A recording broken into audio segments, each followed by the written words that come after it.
What a week, people! If you thought you could relax, Geopolitics had other plans. The universe crammed a month's worth of drama, tech, and tension into just 7 days.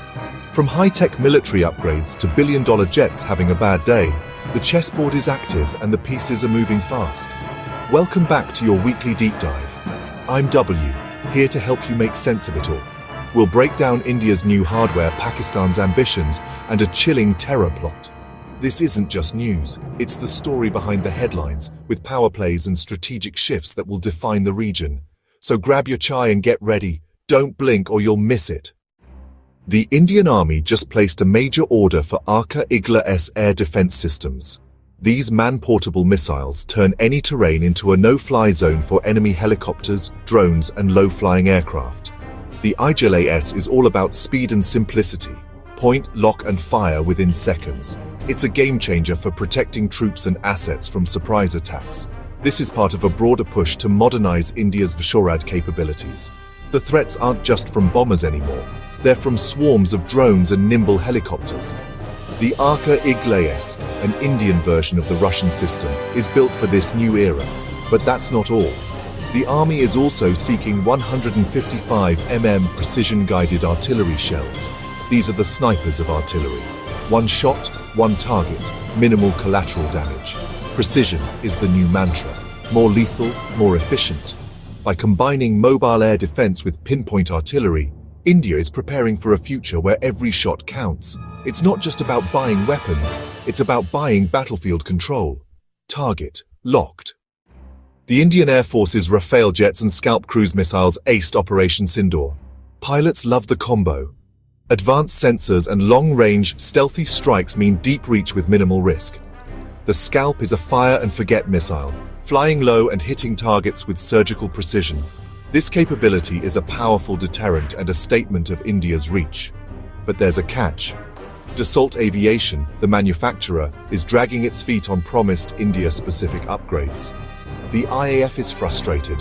Imagine buying a supercar, but the custom features never arrive. These delays could impact future deals, not just with Dassault, but with other French firms. It's a reminder, defense procurement isn't just about buying hardware, but about long-term support and reliability. India loves its Rafales, but patience with Dassault is running thin. The paradox: world-class jets, but a partnership under strain. The lesson? The real value is in the after-sales support. India's next moves may depend on how this story ends.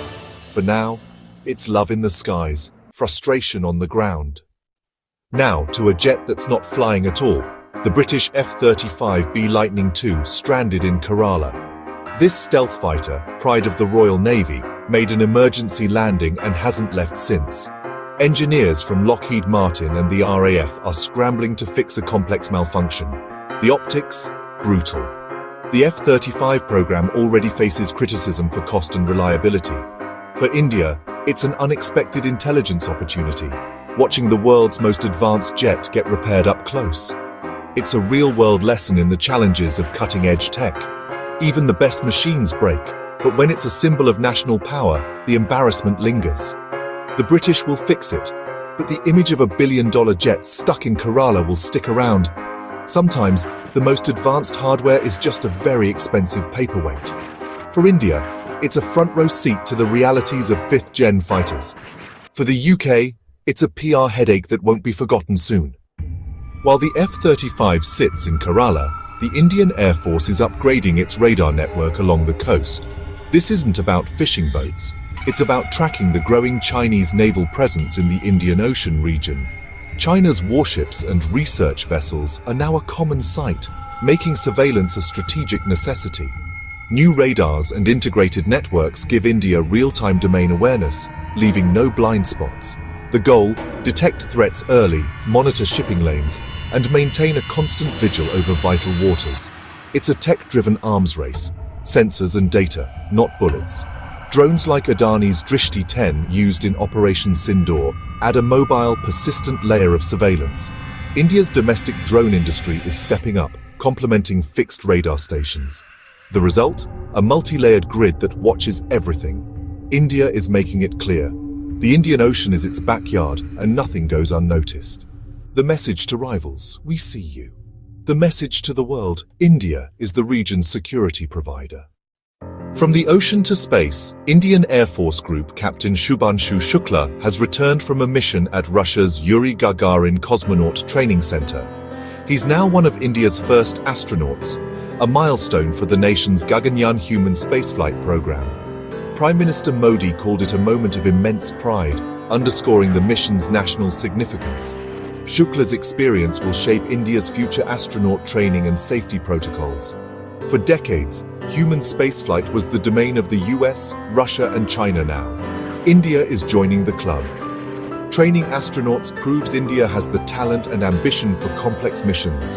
The Gaganyaan program is moving from dream to reality. Shukla's return is a catalyst, inspiring the next generation and fueling India's space ambitions. The fourth frontier, space, is now firmly in India's sights. With pioneers like Shukla, the journey is underway. India is reaching for the stars, and the world is watching. A new US report says Pakistan is seeking intercontinental ballistic missile (ICBM) technology.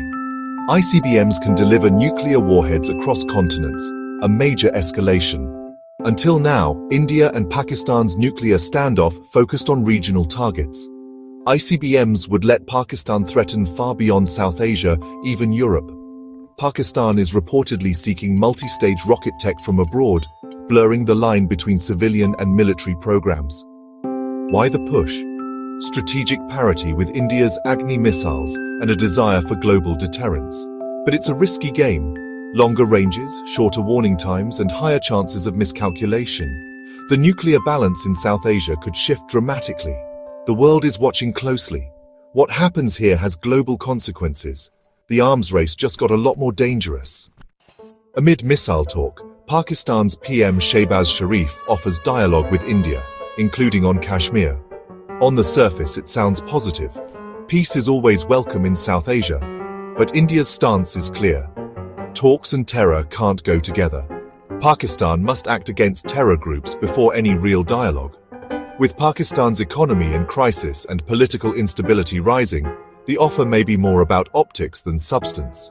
India remains skeptical, recalling past peace overtures derailed by terror attacks. The trust deficit is huge. Actions, not words, will matter. For now, the olive branch looks more like a tactical move than a genuine reset. The ball is in Pakistan's court. Real change or just another headline? This week brought tragedy and tension, highlighting the risks faced by India's military. In Bhopal, a training accident with a new drone system killed one soldier and injured others, a stark reminder of the dangers, even in training. Mastering new tech is essential, but the learning curve can be deadly.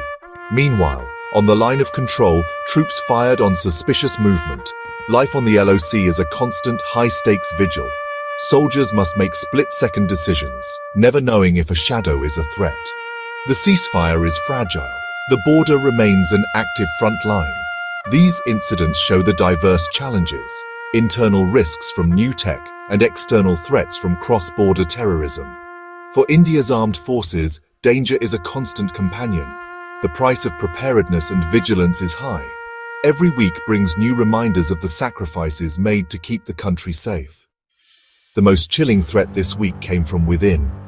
The NIA uncovered a hit list of 972 people, mostly RSS and BJP leaders, linked to the banned Popular Front of India. This wasn't random violence. It was a systematic plan for targeted assassinations and communal chaos. The PFI had reporter wings gathering intel on targets, feeding it to trained hit squads. The level of organization is alarming, a domestic terror network hiding in plain sight. The PFI is banned, but its ideology and networks may still be active. This is a wake-up call. The threat of radicalization and domestic terrorism is real and present. National security isn't just about borders, it's about vigilance at home. The NIA's discovery is a major intelligence win, but the fight is far from over. The battle against extremism is as critical as any fought on the frontier. That's a wrap on a week packed with drama, danger, and ambition. From new defenses to tragic losses, India's security machine never stops. Pakistan signals peace while reaching for bigger missiles. Watch what they do, not what they say. India's eyes are on the ocean, its ambitions in space, and its vigilance at home. Every move is part of a bigger puzzle: ambition, rivalry, survival. If you found this roundup valuable, like, share, and subscribe for more. Stay safe and stay curious.